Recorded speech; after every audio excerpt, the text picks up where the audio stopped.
Hello, everyone. Welcome to my study slash music room slash guest bedroom. As you notice, I'll just get this right out of the way. I'm wearing a sling. I had surgery on my shoulder only 2 weeks ago, so please don't. I hope it's not a distraction. My name is Dave Hoffer, and this is why I chose to study wildlife management. First, to get a background of all of this, you have to understand where I grew up. In west central Pennsylvania is very rural, very hilly, mountainous farming. It's really very beautiful land. And I grew up there with a love for the outdoors. My family was all consisted of outdoorsmen and women. We spent a lot of our time outdoors. Here's a picture. I grew up. This is my grandparents' lake house. We would spend a lot of time there. This is us, my cousins playing lacrosse. I was in Boy Scouts. Hunting was a big part of my life. My dad and grandfather hunted, so I was a big hunter when I was younger. And then definitely fishing. This is a picture of me fly fishing on Penns Creek in Pennsylvania. Pennsylvania has some of the best rivers and streams in the world for trout fishing, and I had a big love for fly fishing. And because of fly fishing, I learned a lot about the environment because you have to understand the life cycle of a fly and why the fish eat the fly and everything else. So it gave me a deeper understanding for the environment just because of what I like to do. Then I learned about damage that was done to the outdoors. The first one of those is acid mine drainage. For when me and my dad would go fishing, we would drive a long ways to get to where we go fishing. And I would often ask him when I was younger, Dad, why can't we fish in that river? Because we'd drive by sometimes beautiful rivers. And he would tell me, Dave, do you see the little reddish tint to the water? I said, yes. He said, it's polluted. It cannot hold trout. So we can't fish there. And even if we did catch fish there, we wouldn't be able to keep them because you wouldn't be able to eat them. And I never understood why and how many rivers were polluted this way. It just made me sad to understand that there's so many beautiful places in Pennsylvania that were ruined. And not just the acid mine drainage would be the hilltop mining. We called it strip mining when I was a kid. Just entire hillsides were altered just to get the coal underneath. And I understand, the industrial revolution wouldn't have happened without the coal, and I'll get to it in a minute, is the deforestation or the logging industry. But it still makes me sad. I wish we could have had better practices in the older times.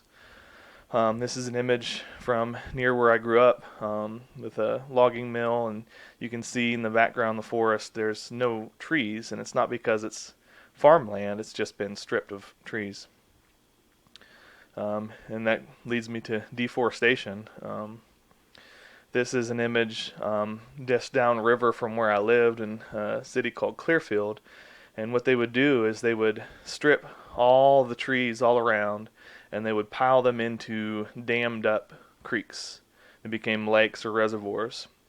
And they would break these dams and they would float millions of logs down river to be harvested. And this is an image of exactly that. Um, is, Here you can imagine, look at how many logs are in these images. Just thousands and millions of logs that were just clear cut.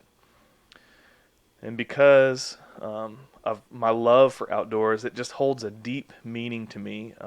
And as I've learned more and more about the wildlife and their biology, I've grown to respect managing it more and more. For instance, wild turkey populations. I know that before I was a kid, they were almost non-existent. And then when I was a young adult, they flourished, reaching highest populations maybe ever recorded or ever known. And we're currently in Arkansas, and I've written about this in other classes, we're experiencing a drastic downturn in turkey populations. Possibly having to halt hunting and other things like that just because of the low population levels. So things like this interest me to want to study and learn what we can do better, how to manage them. Also, This example is the eastern hemlock. Eastern hemlock is in danger right now from an invasive species called the woolly adelgid. And there are how many species, which was native to the United States, don't exist anymore because of an invasive species brought in that has wiped them out. Um, and studying and trying to manage this also interests me. I want to save something that was so a part of my childhood. These hemlock trees, if you could see, they had branches that stick out every couple feet, and I could climb to the top of those trees. And it was like I was in a jungle at the top of the canopy of the jungle, looking out over the jungle. I would do that when I was a kid.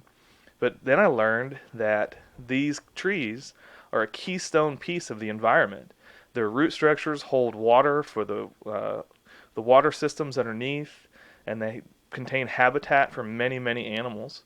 So without these trees, the entire East Coast would be a much different landscape.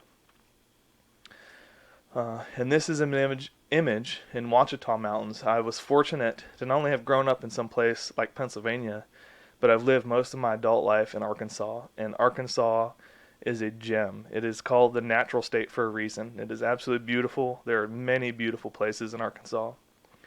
This is the Buffalo River National Park. It's a place I've floated and turkey hunted. It's one of the most beautiful places I've ever been. And as active duty military, I've traveled around a lot of places. I've been to over 40 something countries, and still the United States takes the cake. I appreciate everything.